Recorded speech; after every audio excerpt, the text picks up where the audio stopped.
क्या हो अगर वो तमाम बातें जिन्हें हम नेकी, रहम दिली और इंसानी फर्ज समझते हैं, दरअसल किसी आसमानी या किसी अजीम मकसद का नतीजा ना हो? सही। क्या हो अगर हमारी अखलाकियात सिर्फ इंसानी कमजोरी, खौफ और दूसरों पर गलबा पाने की एक छुपी हुई ख्वाहिश का नतीजा हो? होश रुबा हकायक की इस दुनिया में खुशामदीद, जहां हम रवायती ख्यालात का अकली तज्जिया या रैशनल रिबटल जिसे हम कहते हैं करते हैं और उसके बाद आगे बढ़ते हैं। बिल्कुल, और आज का टॉपिक तो है ही बहुत दिलचस्प। हाँ वाकई, आज हम इस गहरे तज्जिए में जिस तहलका खेज फलसफे के असबाक को खोल कर देखने वाले हैं, वो फ्रेडरिक नीत्शे की 1887 में लिखी गई किताब on the genealogy of morality पर मबनी है। मतलब हम ये जानने की कोशिश करेंगे कि आखिर जिन उसूलों को इंसानियत आंख बंद करके सच मानती आई है, उनकी शुरुआत कहाँ से हुई और उनके पीछे असल मुहर्रिक क्या था। अच्छा, यहाँ आगाज में ना ये वाजे करना इंतहाई जरूरी है कि इस गुफ्तगू का मकसद किसी फर्द या ख्याल को सही या गलत साबित करना नहीं है।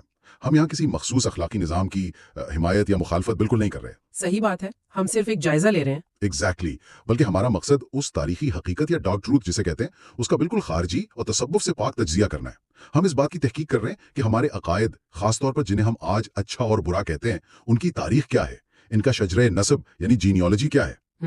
मतलब ये कॉन्सेप्ट्स आए कहाँ से? हाँ, ये उसूल कब, कैसे और सबसे अहम बात किसके मुफाद में बनाए गए। देखिए, नीचे का बुनियादी दावा यह है कि अखलाकियत कोई ऐसी ठहरी हुई सच्चाई नहीं जो आसमान से नाजिल हुई हो, बल्कि ये इंसानी तारीख की कशमकश, तबकाती लड़ाइयों और नफ्सियाती जरूरतों के नतीजे में मुसलसल तब्दील होती आई है। ये ना एक ऐसी बात है जो बुनियाद को हिला कर रख देती है, क्योंकि आम जिंदगी में तो अच्छी और बुरी बातों की फहरिस्त बहुत वाज़ेह होती है ना? बिल्कुल। एक आम तस्वर यही है कि सच बोलना, कुर्बानी देना, दूसरों की मदद करना और नरम दिल होना अच्छा है, जबकि ताकत का बेजा इजहार करना, गलबा पाना और खुदगर्ज होना बुरा है। ये बातें इतनी फितरी लगती हैं जैसे ये हमेशा से ऐसी ही थी। हाँ, और यही इस तज्जिए का सबसे हैरत अंगेज हिस्सा है।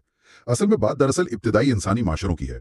नीचे यहाँ ना दो तरह की अखलाकियत का फर्क बहुत गहराई से वाजे करता है। अच्छा, दो तरह की? हाँ, एक को वो मास्टर मोरालिटी यानी आका की अखलाकियत कहता है, और दूसरी को स्लेव मोरालिटी यानी गुलाम की अखलाकियत। अगर हम कदीम दौर को देखें, जब तहजीबें शक्ल इख्तियार कर रही थीं, तो उस वक्त अच्छा होने का मतलब नरम दिल, हमदर्द या आजिज होना बिल्कुल नहीं था। वेट, तो फिर उस वक्त अच्छा होने का क्या मतलब था? उस वक्त की डिक्शनरी में अच्छा होने का सीधा सा मतलब था ताकतवर होना, आला नसब होना, अमीर होना, बहादुर होना और अपना असर रसूख कायम रखना। जो उस वक्त के आला तबके के लोग थे, मतलब जंगजू, बादशाह, सरदार, उन्होंने खुद अपनी खुसूसियत को देखा और कहा कि ये जो मैं हूं, ये जो मेरी ताकत है, यही असल कामयाबी है, यही अच्छाई है। ओह, यानी उन्होंने अच्छाई को अपने अक्स में तख्लीक किया। सही। एग्जैक्टली, उन्होंने अपनी ताकत को ही मोरालिटी का स्टैंडर्ड बना दिया। तो अगर ताकतवर होना ही अच्छा था, तो फिर उस दौर के मेयार के मुताबिक बुरा किसे समझा जाता था? देखिए, उस दौर में बुरा का मतलब कोई अखलाकी तनकीद या गुनाह नहीं था। किसी को बुरा कहने का मतलब ये नहीं था कि वो शख्स कोई शैतानी काम कर रहा है। बुरा होने का मतलब सिर्फ आम होना, कमजोर होना, गरीब होना या निचले तबके से ताल्लुक रखना था। अच्छा, यानी ये सिर्फ एक सोशल डिस्टिंक्शन थी। हाँ बिल्कुल, ये एक तबकाती फर्क था, कोई मॉरल जजमेंट नहीं थी। लेकिन तारीख का रुख उस वक्त बदला जब इस तबकाती निजाम में कमजोर और गुलाम लोग ताकतवर आकाओं से अमली या जिस्मानी तौर पर लड़ाई जीत नहीं सके। उनके पास ना हथियार थे, ना वसाइल। जाहिर है फिजिकल ताकत तो थी नहीं उनके पास। वक्त ने एक नया और पोशीदा रास्ता इख्तियार किया। उन्होंने दिलों और दिमागों की नफ्सियाती जंग शुरू की। नीत्शे इस जज्बे को एक बहुत अहम लफ्ज से बयान करता है, रिसेंटिमेंट। रिसेंटिमेंट? ये फ्रेंच लफ्ज है शायद। जी हाँ, ये एक ऐसी जहरीली जलन, एक ऐसी शदीद कशमकश और घुटन है जो इंसानी जहन को अंदर ही अंदर दीमक की तरह खाती है। जब आप किसी पर अपना गुस्सा फिजिकली नहीं निकाल सकते, तो वो गुस्सा रिसेंटिमेंट बन जाता है। इस नफ्सियाती घुटन के तहत कमजोरों ने इंतकाम का एक अनोखा तरीका ढूंढा। उन्होंने अखलाकी मायारात को ही उलट कर रख दिया। अच्छा, मेरा मतलब है, ये तो बिल्कुल वही बात हुई ना कि फर्ज करें एक अजीम शान खेल चल रहा है और एक टीम बुरी तरह हार रही है। सही। उन्हें वाज़ेह तौर पे नजर आ रहा है कि वो अपने होशो हवास में ये फिजिकल खेल कभी नहीं जीत सकते, तो बजाय इसके कि वो खेल छोड़ दें, वो डबे पांव आकर खेल के रूल्स ही तब्दील कर देते हैं। क्या बात है, बेहतरीन मिसाल है ये। हाँ, मतलब वो नए रूल्स इस तरह बनाते हैं कि अचानक उनकी हार और उनकी कमजोरी ही जीत लगने लगती है। जो टीम सबसे ज्यादा पॉइंट्स लाए उसे बुरा या जालिम करार दे दिया जाता है, और जो सबसे कम पॉइंट्स लाए, जो सबसे ज्यादा जलील हो, उसे अजीम और नेक का खिताब मिल जाता है। ये तो इंसानी जहन का एक बहुत बड़ा और कामयाब धोखा लगता है। ये तज्जिया बिल्कुल सती और गहरा है। और देखिए, नीचे ठीक यही समझाने की कोशिश करता है कि इस रिसेंटिमेंट की बदौलत कमजोर तबके ने ताकतवर की बुनियादी खासियतों जैसे ताकत, फख्र, जज्बा, जुर्रहियत को जुल्म, गुनाह और बुराई का नाम दे दिया। वैसे ये पॉइंट तो बड़ा लॉजिकल लग रहा है। नेकी, सबर और खुदा तरसी कहना शुरू कर दिया। ताकतवर आका जो पहले अच्छा था, अब उस नई स्लेव मोरालिटी में वो शैतान बन गया। नीचे के मुताबिक बाद में आने वाले कई मजाहिब, खास तौर पर इब्तिदाई क्रिश्चियनिटी ने इस अखलाकी बगावत को उरूज पर पहुंचाया, जहां दुनिया की ताकत और दौलत को बुरा कह दिया गया। और उसके मुकाबले में दुख झेलने को अजीम बना दिया। बिल्कुल, गरीब रहने और दूसरा गाल आगे कर देने को अजीम मोरालिटी का दर्जा दे दिया गया। रुकिए, ये बात हजम करना थोड़ी मुश्किल है और यहाँ मुझे ना थोड़ा इख्तिलाफ महसूस हो रहा है। क्या वाकई हर रहमदिली, हर हमदर्दी और कुर्बानी सिर्फ किसी छुपी हुई जलन या नाकामी का नतीजा होती है? ये एक बहुत वैलिड सवाल है। क्योंकि देखिए, क्या दुनिया में कोई शख्स बगैर किसी मफाद के दिल से नर्म नहीं हो सकता? हम सब ने अपनी जिंदगी में ऐसे लोग देखे हैं, ऐसी मिसालें देखी हैं जहां लोग वाकई बेलौस होते हैं, उनके अंदर कोई जहरीली जलन नहीं होती। ये एक बहुत वजनी और फितरी सवाल है और दर हकीकत इस बुनियाद पर नीचे को काफी ओवर सिंप्लीफाइड या इंतहा पसंद भी समझा जाता है, लेकिन यहाँ उसके मौकिफ को थोड़ा और वाजे करना जरूरी है। नीचे दरअसल ये नहीं कह रहा कि दुनिया में की जाने वाली हर मुस्कुराहट या हर मदद के पीछे एक जहरीली जलन मौजूद है। अच्छा, तो फिर उसका असल निशाना क्या है? उसका असल निशाना डिसऑनेस्टी इन वैल्यूज यानी अखलाकी मुनाफिकत पर है। वो उन अखलाकी दावों पर तनकीद कर रहा है जो जाहिरी तौर पर तो नरम दिली का खूबसूरत लिबास पहनते हैं, लेकिन उनकी बुनियाद में दूसरों को नीचा दिखाने या उन पर नफसियाती गलबा पाने की ख्वाहिश पनप रही होती है। सही, यानी जो लोग शो ऑफ करते हैं अपनी नेकी का। हाँ, और वो उन लोगों को आईना दिखा रहा है जो दरअसल लड़ाई से डरते हैं, जिनमें हिम्मत नहीं होती, और वो अपनी इस बुजदिली और नाकामी को सबर या नेकी का मीठा नाम दे देते हैं। वो असल हिम्मत और असल तख्लीकी ताकत का मुखालिफ नहीं है। अगर एक ताकतवर शख्स अपनी ताकत के उरूज पर किसी पर रहम करता है तो नीचे उसे हकीकी रहम मानता है। अब समझ आई बात। हाँ, लेकिन वो उस कमजोरी का मुखालिफ है जो रिजेंटमेंट बनकर सिर्फ इसलिए किसी को बुरा कहती है क्योंकि वो उस जैसा बन नहीं सकती। समझ गई। इसका मतलब है वो कमजोरी जो खुद को नेकी के पर्दे में छुपाती है, मसला वहां है। लेकिन अगर नेकी किसी हद तक इस अखलाकी बगावत का हिस्सा है और ये सब खेल के रूल्स बदलने की ही बात है, तो एक और बहुत बुनियादी सवाल उठता है। जी पूछिए। जब इंसान कोई गलत काम करता है तो उसके अंदर बैठी जमीर की आवाज उसे इतना दुख क्यों देती है? ये अंदर की चुभने वाली गिल्ट या आखिर कहाँ से पैदा होती है? अगर सब कुछ सिर्फ ताकत और उसके रद्द-ए-अमल का खेल है, तो हमें रात को चैन से सोने न देने वाला ये जमीर कहाँ से आया? इस गहरे राज का पर्दा नीचे की किताब के दूसरे हिस्से में उठता है और इसका ताल्लुक इंसानी नफ्सियात के बहुत ही तारीक पहलू से है। इस मैकेनिज्म को समझने के लिए नीचे जबान और लफ्जों की तारीख का रुख करता है। वो वजाहत करता है कि जर्मन जबान में एक लफ्ज है शुल्ड। एक ही लफ्ज के दो मतलब क्या है वो? कर्ज यानी डेट और गुनाह यानी गिल्ट। ये दोनों मानी एक ही लफ्ज में सिमटे होना महज को इत्तेफाक नहीं है। शुरुआती इब्तिदाई इंसानी माशरों में सजा देने का मकसद किसी मुजरिम की इखलाकी इस्लाह नहीं था। उस दौर में सजा का मकसद सिर्फ और सिर्फ एक मुआवजा यानी कर्ज चुकाना या बदला लेना था। अच्छा, यानी ट्रांजैक्शन टाइप की कोई चीज थी? बिल्कुल, ये क्रेडिटर और डेटर यानी कर्ज देने वाले और कर्ज लेने वाले का रिश्ता था। अगर किसी ने किसी का नुकसान किया है तो उसके बदले में कर्ज चुकाने के लिए उसे जिस्मानी तकलीफ उठानी पड़ेगी। ये एक बिल्कुल सीधी और कौरी ट्रांजैक्शन थी। जो शख्स सजा देता था वो मुजरिम के दुख और उसके खून से अपना मुआवजा वसूल करता था। बाप रे। हाँ, सजा देना ताकत का इजहार था और सामने वाले का दर्द एक कीमत के तौर पर वसूल किया जाता था। तो इसका मतलब शुरुआती दौर में जब लोग सजा देते थे तो उसमें कोई मोरल शेमिंग नहीं थी। किसी को ये नहीं कहा जाता था कि तुम्हारी रूह पलीद है या तुम बुरे इंसान हो। ये सिर्फ एक आम सी फिजिकल ट्रांजैक्शन थी।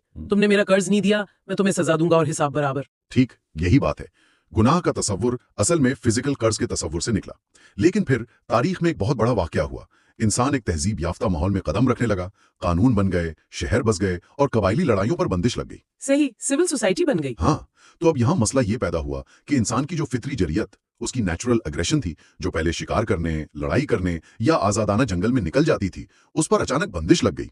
अब इंसान चाहे भी तो खुलेआम अपनी जरियत बाहर नहीं निकाल सकता था, वरना तेजीब उसे बख्शती नहीं। तो फिर उस गुस्से का क्या हुआ? मुड़कर खुद अपने अंदर का रुख कर लेता है। इस बंदिश की वजह से इंसान ने अपना गुस्सा, अपनी क्रुएल्टी और अपना तशद्दुद खुद अपने आप पर निकालना शुरू कर दिया। अपने ही ऊपर? जी, अपने ही अंदर अपनी अदालत लगा ली, खुद को सजा देना, खुद पर मुसलसल तनकीद करना। नीचे इस अंदरूनी नफ्सियाती तशद्दुद को बैड कॉन्शियंस यानी बुरा ज़मीर कहता है। और फिर बात यही नहीं रुकी। अच्छा, और क्या हुआ? जब बाज मज़ाहिब इस मैदान में उतरे तो उन्होंने इस इक्वेशन में खुदा को डालकर एक ना खत्म होने वाला कर्ज, इन्फिनिट डेट पैदा कर दिया। एक ऐसा पैदाइशी गुनाह जिसका कर्ज इंसान कभी उतार ही नहीं सकता। इस शदीद एहसास ने इस गिल्ट को मुस्तकिल और अब्दी बना दिया।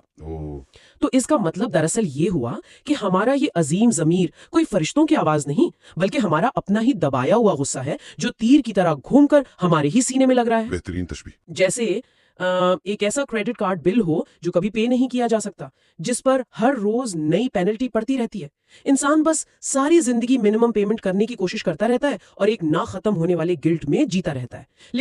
लेकिन यहाँ एक बार फिर सवाल ये पैदा होता है, जी जरूर। अगर ये सच है कि ज़मीर सिर्फ हमारी रुकी हुई जरियत है, तो क्या सोसाइटी का वजूद बिना इस नफ्सियाती तशद्दुद के मुमकिन था? अगर इंसानियत अपनी जरियत को अंदर नहीं रोकती, तो सिविल सोसाइटी कैसे बनती? बगैर इस ज़मीर की रोक टोक के तो कोई निजाम बन ही नहीं सकता था ना। ये तज्जिया बिल्कुल ठीक है, और खुद नीचे भी इस हकीकत को नजरअंदाज नहीं करता। वो इस बात को मानता है कि इस नफ्सियाती तशद्दुद और अंदरूनी जरियत की कीमत चुकाकर ही इंसानियत ने तहजीब का सफर तय किया है। सही। इंसान का अपने अंदर गौर करना, अपनी रूह की गहराई में जाना और फिलॉसफी या आर्ट को तख्लीक करना, ये सब इस बैड कॉन्शियंस का ही नतीजा है। तहजीब इसके बगैर मुमकिन ही नहीं थी। लेकिन उसका असल मसला इस बात से है कि इस तहजीब की कीमत इंतहाई भारी चुकाई गई है। कीमत भारी चुकाई गई है किस हवाले से? उसके मुताबिक इंसानियत ने इस प्रोसेस में अपना फितरी जोश, अपनी आजादाना रूह और अपनी विल टू पावर यानी जिंदगी जीने की भरपूर ताकत को कुचल दिया है। हमने ईंट और पत्थर की तहजीब तो बना ली, लेकिन एक ऐसी तहजीब जिसमें इंसान हमेशा गिल्ट, डिप्रेशन और खुद तरासी का शिकार रहता है। वो दुनिया पर कामयाब है, मगर अपने ही अंदर एक कैदी बन चुका है। ये वाकई इंसानी नफ्सियात की एक बहुत ही डरावनी और डार्क तस्वीर है। लेकिन अगर ये गिल्ट और ये बुरा ज़मीर इतना ही तकलीफ दे है, तो इंसानियत ने इससे छुटकारा पाने के बजाय इसे अपनाया क्यों? ये एक बहुत बड़ा राज है। मतलब हमने हमेशा देखा है कि लोग दुख झेलने, भूखा रहने, फाके करने, दुनियादारी छोड़ने या सेलिबेसी जैसी चीजों को अजीम और महान क्यों समझते हैं? अगर दुख दर्द एक सजा है, तो उसकी पूजा क्यों होने लगी? इस राज को खोलने के लिए नीचे एस्थेटिक आइडियल यानी जाहिदाना तसव्वुर की बात करता है। इस बात को समझना जरूरी है कि इंसानियत दुख झेलने से नहीं डरती। लोग भारी कुर्बानियां दे सकते हैं, खून बहा सकते हैं। मसला दुख का नहीं, मसला बेमकसद दुख का है। अच्छा, यानी suffering without a cause. Exactly. इंसान इस बात को बर्दाश्त नहीं कर सकता कि वो तकलीफ में हो और उस तकलीफ का कोई मतलब ही ना हो। ये खला उसे पागल कर देती है। ऐसे वक्त में जब एक आम इंसान परेशान होता है, दुख और मुसीबतों का शिकार होता है और उसे समझ नहीं आता कि उसके साथ ये क्यों हो रहा है, तो वहां प्रीस्ट या मजहबी रहनुमा सामने आता है। और वो क्या करता है? ये रहनुमा इस खला को पढ़ता है और उस दुख को एक अजीम मकसद दे देता है।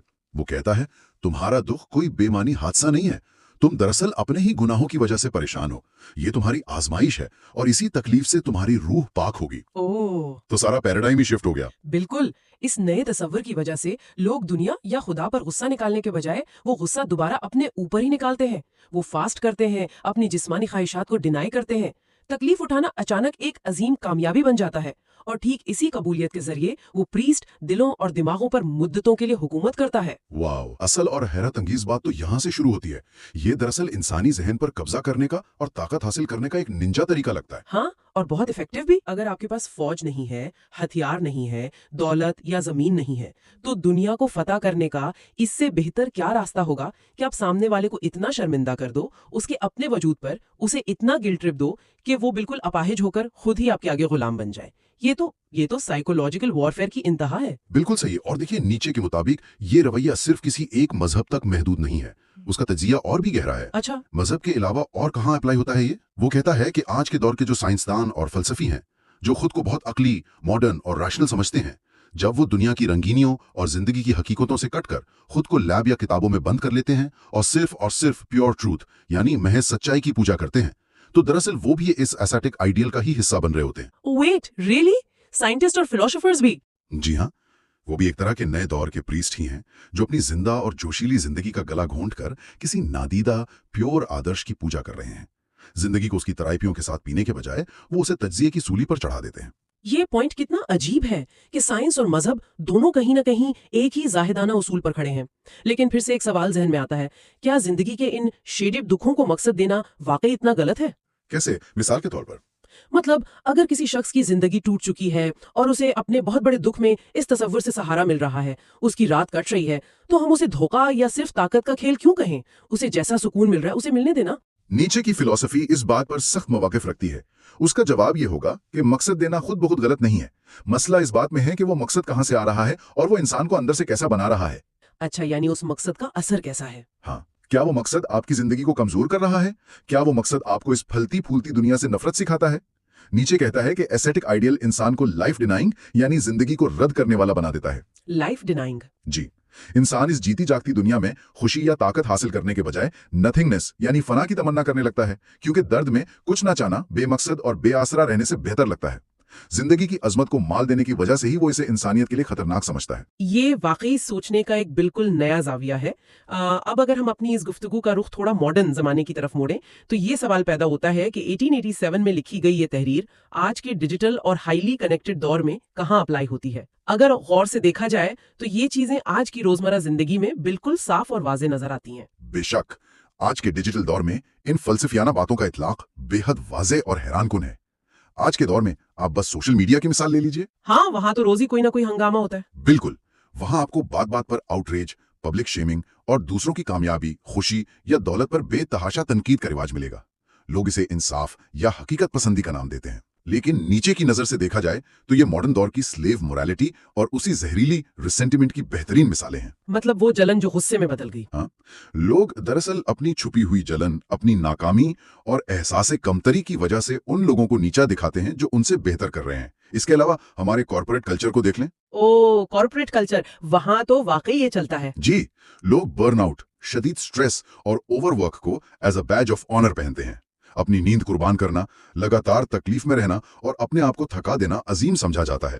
ये और कुछ नहीं बल्कि वही पुराना एस्थेटिक आइडियल का नया रूप है, जहां अपने वजूद को तकलीफ देना खुद एक स्टेटस सिंबल बन चुका है। मैं बिल्कुल इस बात से इत्तेफाक करती हूँ। आज का जो कैंसिल कल्चर है, जहाँ किसी की एक गलती पर लोग इकट्ठा होकर उसकी पूरी जिंदगी तबाह कर देते हैं, वो दरअसल नीचे की इस फिलॉसफी की सबसे बड़ी मॉडर्न लेबोरेटरी है। बिल्कुल सही फरमाया आपने। वहां पर लोग कीबोर्ड के पीछे बैठकर खुद को जज और ज्यूरी बना लेते हैं और दूसरों पर ऐसी अखलाकी ताकत इस्तेमाल करते हैं जो रियलिटी में उनके पास कभी होती ही नहीं।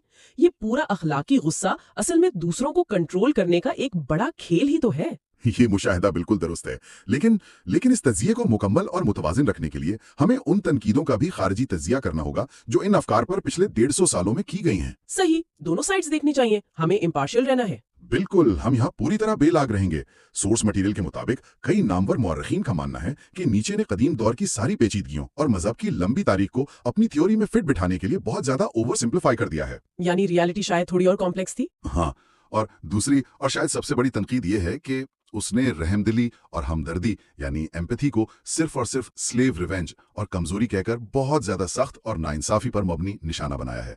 जबकि हकीकत ये भी हो सकती है कि एम्पैथी इंसानियत का एक अजीम अक्ली और फितरी इर्तिका हो जो हमारे सर्वाइवल के लिए जरूरी था। ये भी एक बहुत वैलिड पॉइंट है। और जहां तक इन अफकार की हिदायत की बात है, हमारे नोट्स में एक इंतहाई संगीन पॉइंट ये भी मौजूद है कि उसकी फिलॉसफी का तारीख में आगे चलकर बेहद गलत और खतरनाक इस्तेमाल भी हुआ। जी हाँ, और ये इस तज्जिये का सबसे संजीदा हिस्सा है।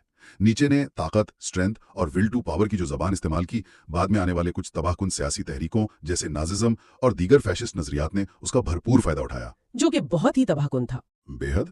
उन्होंने इन तसव्वुरात को अपने फिजिकल, सियासी या नस्ल परस्त गलबे के तौर पर पेश किया और जालिमाना मकासद के लिए इस्तेमाल किया। जबकि अगर सच पूछें तो नीचे का असल मकसद ऐसी किसी फौजी या नस्ली लड़ाई का हरगिज नहीं था। उसकी सारी ताकत का मरकज साइकोलॉजिकल आजादी और जहनी खुद मुख्तारी थी। अच्छा, और इसके अलावा कोई और तनकीद? एक आखिरी अहम तनकीद ये की जाती है कि उसने हैमर या हथौड़े से पिछली मौजूदा अखलाकी वैल्यूज और इमारतों को तोड़ तो दिया, मगर उनकी जगह पर दुनिया को कोई बेहतर, वाज़ेह और अमली अखलाकी निजाम यानी क्लियर एथिक्स पैदा करके नहीं दिया। उसने दुनिया के हाथ में सवाल तो दे दिए, पर गुजारा करने के लिए कोई रूल बुक नहीं दी। अगर रूल बुक नहीं दी तो इसका मतलब क्या लिया जाए? नीचे आखिर चाहता क्या था? वो ये तो यकीनन नहीं चाहता था कि हम सब जालिम या बुरे बन जाए, है ना? नहीं, बिल्कुल नहीं। उसका असल मकसद तो वाज़ेह तौर पर ये नजर आता है कि हम क्रिएटर्स बने, बगैर किसी फर्जी सहारे के अपनी वैल्यूज खुद तख्लीक करें। लेकिन एक आखिरी सवाल जहन में रह जाता है, जी, क्या अपने ही अकीदों और अखलाकियात की ऐसी बेरहम चीरफाड़ करना वाकई जरूरी है? क्या इस दर्दनाक और तारीख तज्जिये के बगैर हम खुद को और इस दुनिया को बेहतर नहीं बना सकते थे? देखें, अगर हम इस किताब के बुनियादी पैगाम पर गौर करें तो जीनियोलॉजी ऑफ मोरालिटी हमें ये सिखाता है कि अखलाकियात कोई हमेशा से मौजूद आसमान पर ठहरी हुई सच्चाई नहीं है, बल्कि ये तारीख, ताकत और नफ्सियात के दरमियान चलने वाला एक लंबा और मुसलसल मैदान जंग है। सही। नीचे का असल मकसद लोगों को हरगिज मायूस करना या उन्हें अंधेरे और खला में छोड़कर भाग जाना नहीं था, وہ دراصل انسانی ذہن کو اس کی آخری حد تک چیلنج کرنا چاہتا تھا۔ وہ چاہتا تھا کہ لوگ اپنے انہیریٹڈ عقائد، یعنی وہ سب باتیں جو انہیں بس وراثت میں باپ دادا سے مل گئی ہیں بنا کسی سوال کے، ان پر سوال اٹھائیں۔ ایک طرح کا انٹلیکچوئل ویک اپ کال۔ ایگزیکٹلی وہ چاہتا ہے کہ لوگ اپنے اندرونی خوف اور گل سے باہر نکلیں اور محض اندھی تقلید کے بجائے اپنی اندر کی تخلیقی طاقت، ذہنی سچائی اور حوصلے کی بنیاد پر اپنی ویلیوز خود تعمیر کریں۔ اسے وہ فلسفیانہ زبان میں ری ویلیویشن آف ویلیوز یعنی اقدار کی نئی قیمت طے کرنا کہتا ہے۔ ری ویلیویشن آف ویلیوز، صحیح۔ جب تک آپ پرانی اور بوسیدہ عمارت کو جڑ سے نہیں گرائیں گے، آپ اس زمین پر ایک نئی، آزاد اور مضبوط عمارت کھڑی نہیں کر سکتے۔ اسے توڑنا اور اپنے ہی عقائد پر سوال اٹھانا تکلیف دہ ضرور ہے، لیکن ایک شعور یافتہ اور بہتر مستقبل کی تعمیر کے لیے اس کے نزدیک شاید یہی ایک راستہ ہے۔ یہ واقعی خیالات اور تاریخ کے گہرے سمندر کا ایک لمبا سفر تھا۔ ہم نے شروعات کی تھی اس بھولے سوال سے کہ ہماری نیکی اور ہماری اخلاقیات دراصل کہاں سے آئی، اور آہستہ آہستہ پردے اٹھاتے ہوئے ہم پہنچے ہیں ایک ایسے مقام پر جہاں ہمیں آئینہ دکھا کر خود ایک نئے سرے سے اپنی زندگی کی شروعات کرنے کا عظیم چیلنج مل رہا ہے۔ بالکل ایسا ہی ہے۔ تو آخر میں ان تمام وزنی باتوں اور اس گہرے تجزیے کو سمیٹتے ہوئے ایک ایسی حقیقت جو لا محالہ ہر ذہن کو سوچنے پر مجبور کر دے گی۔ اگر تصور کیا جائے کہ کل صبح اچانک انسانیت کی پچھلی تمام صدیوں کی سکھائی ہوئی اخلاقیات، وہ ساری کتابیں، وہ روایتیں اور ضمیر کی وہ ساری سزا دینے والی آوازیں بالکل مٹ جائیں اور ذہن سفید کاغذ بن جائے، تو پوری طرح آزاد، خوفزدہ اور خود مختار انسان ہونے کے ناطے دنیا سب سے پہلا نیا عظیم اصول کیا تعمیر کرے گی؟ اور جب وہ اصول بنے گا تو کیا وہ واقعی انسانیت کا اپنا اور آزاد فیصلہ ہوگا، یا پھر چھپکے سے کسی نئے اندیکھے خوف کی پیدائش ہوگا؟ سوچتے رہیے۔